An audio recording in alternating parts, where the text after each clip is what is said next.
What's up guys? Me, Yuns TV. At ngayon nga dahil tag-init ay kailangan na naman nating maligo. At ayan nga ang mga makakasama nating maligo, mga dayo mula sa Puerto. Dahil napanood raw nila ang vlog ko, kaya nahila sila papunta rito. Hala. At ngayon nga ay magbibiyahe na kami papuntang Ilog. Kasama ko nga pala dyan sina paring Mandy Pacquiao, Iman Tagalog, Nestor Cebuano at si Wang Binit. Siya na rin nga pala ang magiging tour guide natin sa daan. Basta magtiwala lang daw kami sa kanya at maliligaw kami. Hala.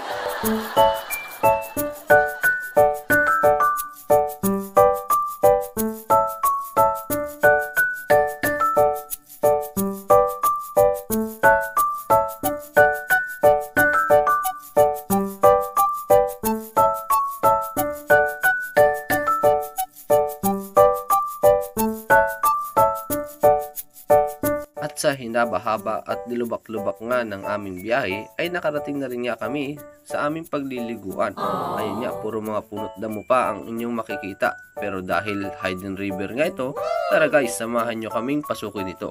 At napakakitid nga lang pala ng daan dito guys, parang utak ko, hala. At ayun nga, talagang gubat na gubat pa ito guys. Talaga naman parang maliligaw ka kung mag-isa ka dito. Baka nga pati sa Google Map ay hindi makita ito. Dahil tagong-tagong nga ito guys, ng mga puno at damo. Kaya perfect na perfect nga ito sa inyo, hala. At sa kabila nga ng puno at halaman dito, ay natuntun na rin namin ang tinagong ilog dito. Kung may tinagong dagat nga, ay may tinagong ilog rin pala. At ayan nga guys, talaga namang napakalinaw at linis ng tubig dito. Para kang naliligo sa El Nido nito, hala. At syempre, wala nang patumpik-tumpik pa, lubluba na!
At ayun lang nga, salamat sa inyong panonood. Please don't forget to like, share, and follow naman po ng page. Thank you and paalam!